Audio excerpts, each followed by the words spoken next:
उस इंस्पेक्टर के बच्चे ने जाने किस किस न्यूज़पेपर में मेरी स्केच दे दी होगी। सुनाई नहीं देता क्या? बहरी हो गई हो। अरे मेरे भोलूराम, सुबह सुबह इतने गुस्से में क्यों हो? 1 घंटे में फोन उठाओगे तो गुस्सा नहीं आएगा मुझे? ये कैसे हो सकता है? It's highly impossible. अरे वो रूपाली का फोन आया था ना, उसने मुझे बताया कि आज के न्यूज़पेपर में निहारिका के हमलावर की फोटो छपी है। बस वही देख रही हूँ।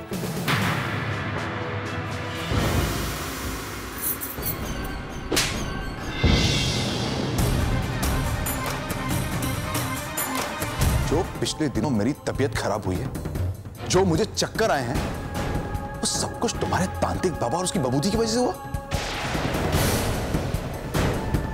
या तो राहुल डॉक्टर घोष है या डॉक्टर घोष राहुल है।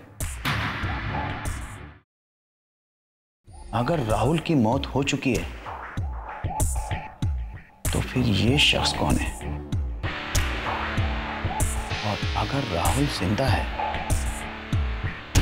तो फिर वो आदमी कौन था जिसकी शिनाख्त निहारिका ने राहुल के रूप में की थी? उसके दाहिने हाथ पे बचपन में मैंने ओम लिखवाया था।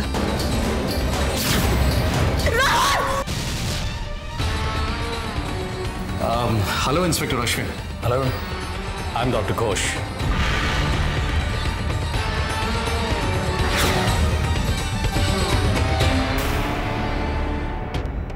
अगर राहुल मर चुका है तो डॉक्टर घोष बनकर के निहारिका को मारने आना, इसका मतलब है राहुल जिंदा है और वही निहारिका को मारने की कोशिश कर रहा है।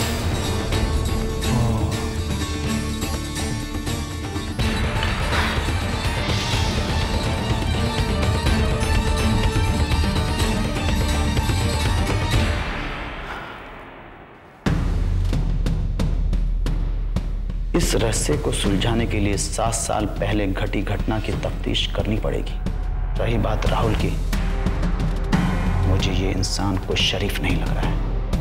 ये राहुल बहुत ही चालाक आदमी है और इसकी चालाकी मुझे दुनिया के सामने लेकर आनी है।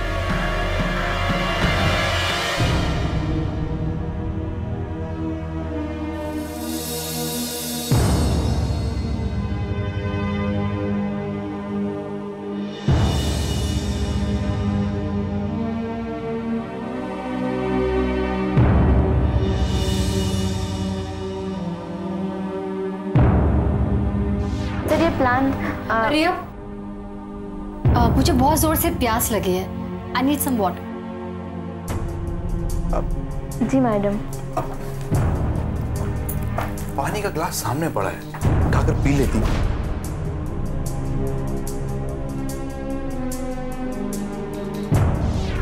नौकर नौकर होता है और नौकर से कुछ भी करवाया जा सकता है। रिया मेरी नौकर है।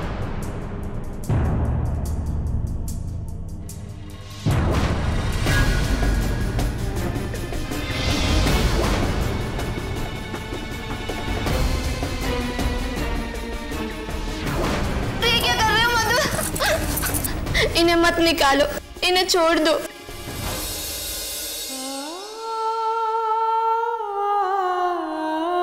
अरे मेरा रिया के साथ कोई अफेयर नहीं है। वो सब एक दिखावा था तुम्हें सही रास्ते पर लाने के लिए।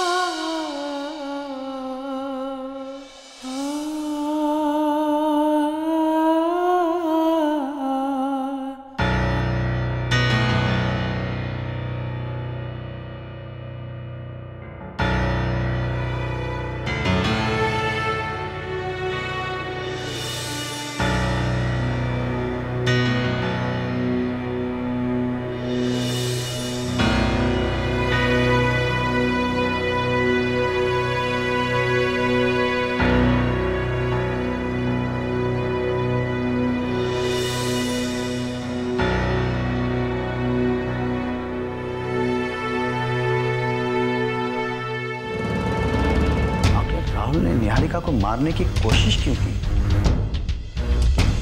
अगर वो 7 साल से जिंदा है तो निहारिका के पास वापस क्यों नहीं लौटा? लेकिन निहारिका ने तो कहा था कि राहुल मुझसे बहुत प्यार करते हैं। मैं बहुत गर्व करती हूँ अपने राहुल पर।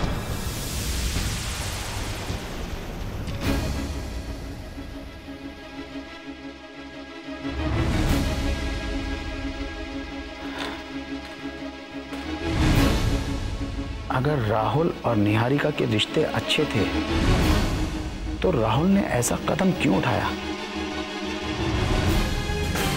और पिछले दिनों से उसे लगातार कौन परेशान कर रहा था?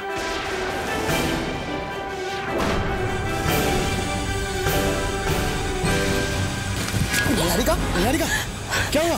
और ऐसे भाग क्यों रही हो?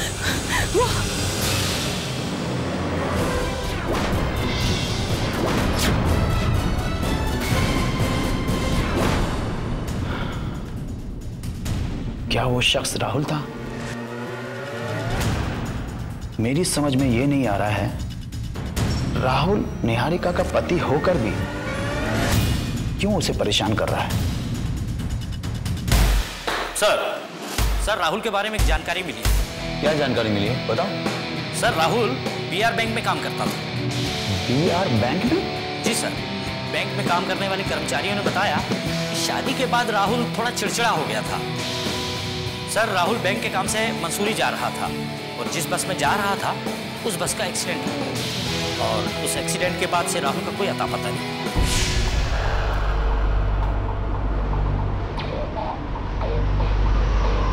इसका मतलब है उस एक्सीडेंट में राहुल मरा नहीं था। वो जानबूझकर निहारिका के पास वापस नहीं आया और फिर उसने अपनी मौत का नाटक रचा।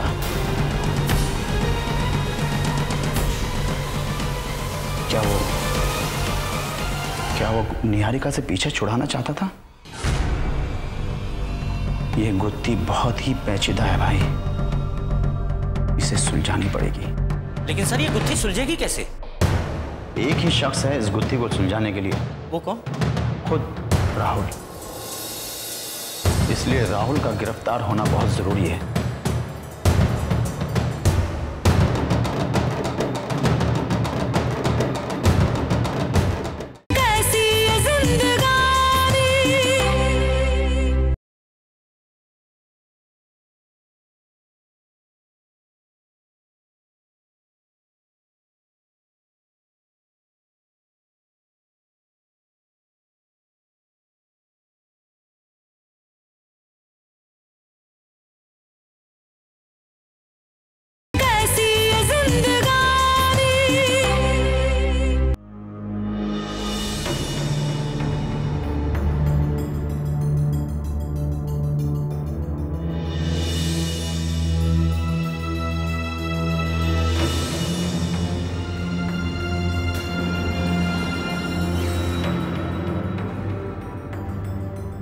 गीतिका,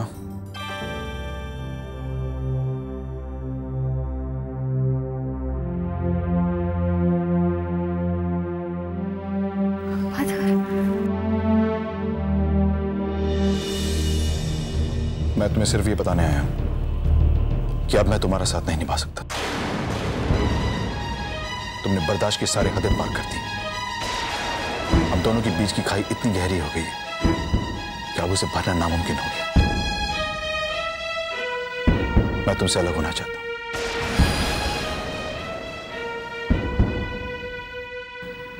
ये तुम क्या कह रहे हो मधुर? तुम ऐसा नहीं कर सकते मधुर। मधुर मैं जानती हूँ कि मुझसे गलती हुई है, मुझे माफ कर दो मधुर, लेकिन मेरी जिंदगी बर्बाद मत करो मधुर।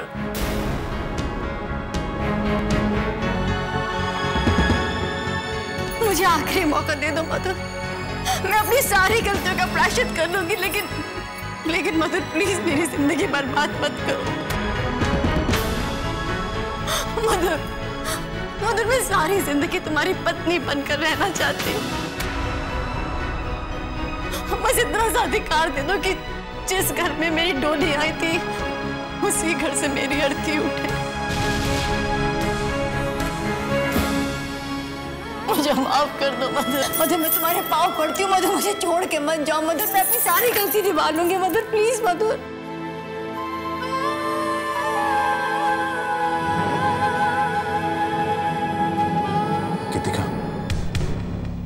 पति पत्नी के बीच ऐसा कोई रिश्ता नहीं जिसकी लाज तुमने रखी हो। तुमने मेरे भरोसे को तोड़ा है और उसके लिए मैं तुम्हें माफ नहीं कर सकता। नहीं मधुर, ऐसा मत करो। मैं मानती हूँ कि मैं बहुत खराब हूँ, बहुत खराब औरत हूँ, लेकिन जैसी भी हूँ तुम्हारी पत्नी हूँ। मतलब तुम्हारी पत्नी हूँ मैं। पत्नी? पत्नी का मतलब समझती हो तुम? पत्नी पति की ताकत होती है, उसकी कर्म शक्ति होती है, उसका भाग्य होती है। और तुमने अपने पति के भाग्य को बदनसीबी के अलावा कुछ नहीं दिया। जो हुआ सब मैं तुम्हें सिर्फ इतना बताने आया हूं कि मैं हमेशा के लिए घर छोड़कर जा रहा हूं। तुम चाहो तो खुशी से इस घर में रह सकती हो। मैं बस अपना सामान लेने आया हूं।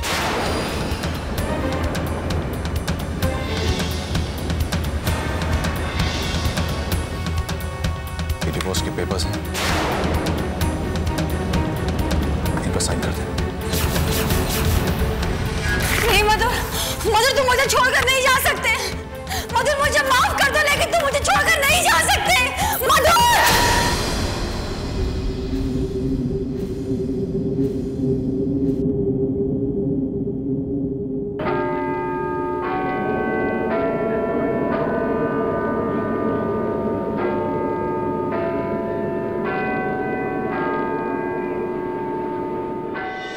विनय, आपको कुछ आइडिया है कि पापा हमसे क्या बात करने वाले हैं? अब तक तो कोई आइडिया नहीं है। सोनाली बेटा, जो मैंने राहुल के नाम जमीन खरीदी थी ना, उस पे कल से मैं फैक्ट्री शुरू करने जा रहा हूँ। अरे वाह पापा, ये तो बहुत अच्छी न्यूज़ है। मेरा राहुल फैक्ट्री का मालिक बन गया। बाय द वे पापा, हम वहां पर फैक्ट्री किस चीज की लगा रहे हैं? मैं वहां पर खिलौनों की फैक्ट्री डाल रहा हूँ। खिलौनों की फैक्ट्री? पापा, आई लव द आइडिया। और हाँ विनय जी, जब तक राहुल बालिग नहीं हो जाता, इस फैक्ट्री की सारी जिम्मेदारी तुम पर होगी। मैं तुम्हारा दामाद कहाँ हूं? मैं तो बस केयर टेकर हूं, केयर टेकर। विनय,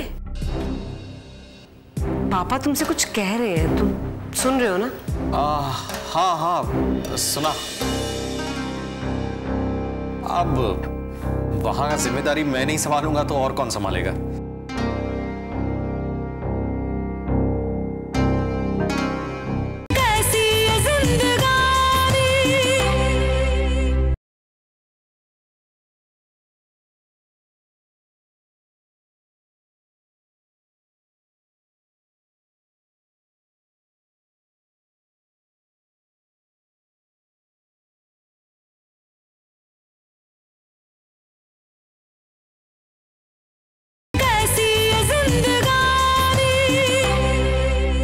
अब वहां का जिम्मेदारी मैं नहीं संभालूंगा तो और कौन संभालेगा? वैसे भी मुझे कल के लिए बहुत काम है, मैं जा रहा हूं। ओके ओके पापा। अच्छा, तो जमीन खोद कर बीज मैं डालूं और 18 साल तक उसे पानी भी दूं, सिंचाई करूं, निराई करूं, और जब छोटा सा पौधा एक बड़ा पेड़ बनकर फल देने लगे तो मैं उस फल का स्वाद तक ना चखूं? वाह मलिक साहब, वाह। विनय, बहुत बुरी है तेरी किस्मत। तू अपने मकसद को पाने के लिए जितनी भी कोशिश करता है, हर कोशिश नाकाम हो जाती है। लेकिन मैं भी कम नहीं हूं। देख लेना मलिक, गिन गिन के बदले लूंगा, गिन गिन के।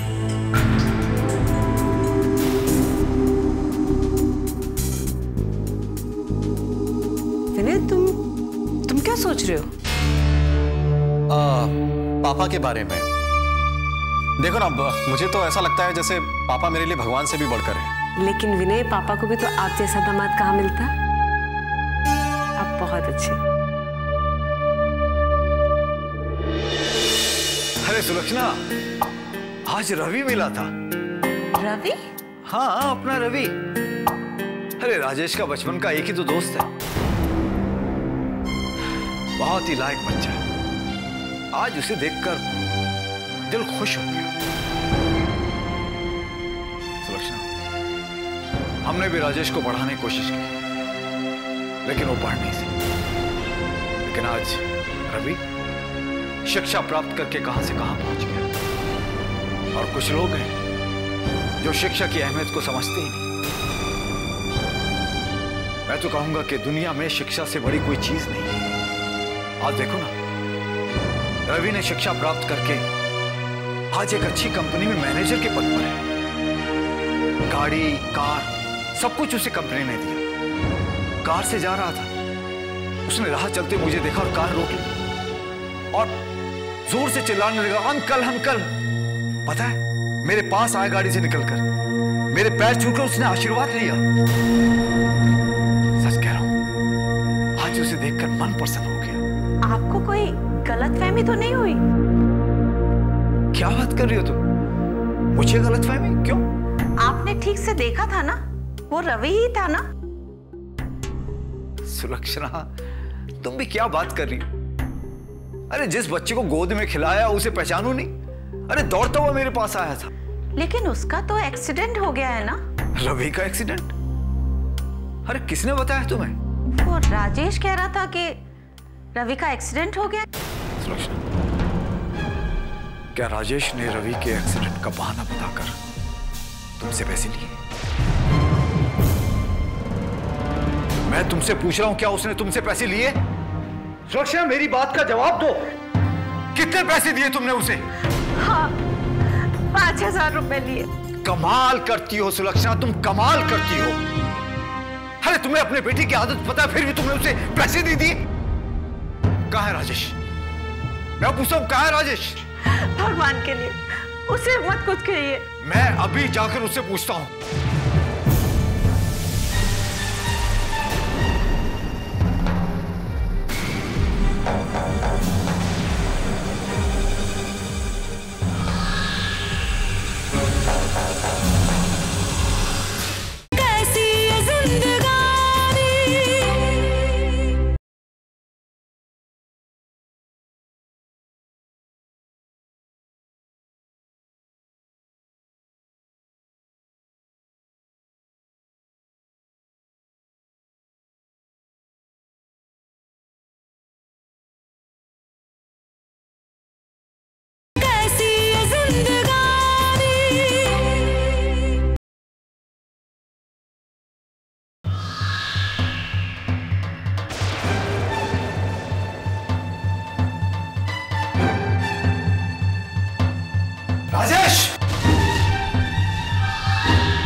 नशे में हो? राजेश, मैं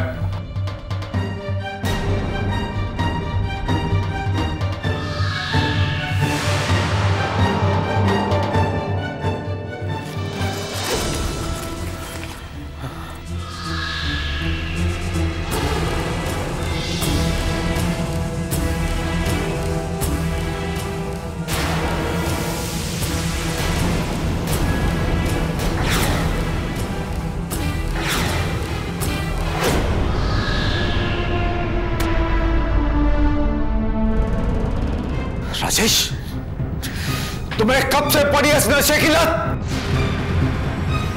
बोलो।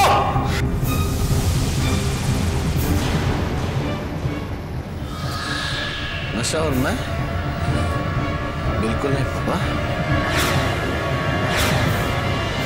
ये क्या खा रहा था? सुरक्षा, राजेश ड्रग्स लेने लगा है, ड्रग्स।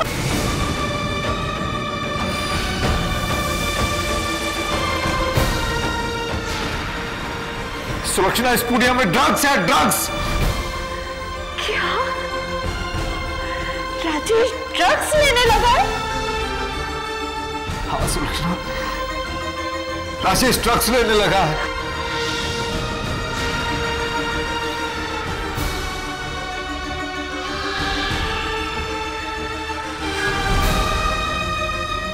रवि के एक्सीडेंट के बहाने जो इसने पैसे लिए थे ना, उसकी ये ड्रग्स खरीद लाया।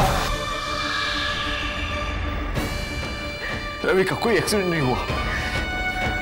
दरअसल इसे अपनी नशे की लत के लिए पैसे चाहिए थे।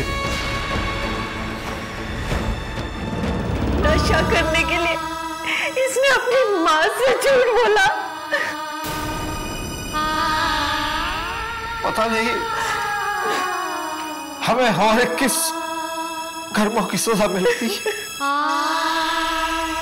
हमने कभी सोचा भी नहीं था कि हमारे बेटे को इतनी गंदे नशे की लत पड़ जाएगी।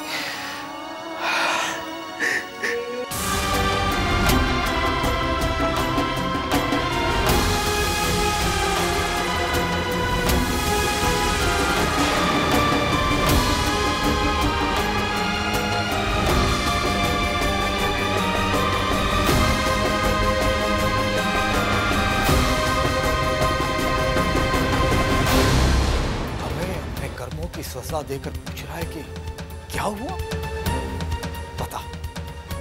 बता कब से पड़ी है तुझे इस नशे की लत? तुमने राजेश को नर्क में धकेला है। मैंने अपने पति को कौन से नर्क में धकेल दिया? तू दलदल में फंस गया, पूरी तरह से दलदल। जितना हाथ पैर मारेगा ना उतना अंदर तक जा जाएगा। तुम्हें बहुत तेज बुखार है, अभी तुम्हें डॉक्टर देख कर गए, बोले तुम्हें आराम की सख्त जरूरत है।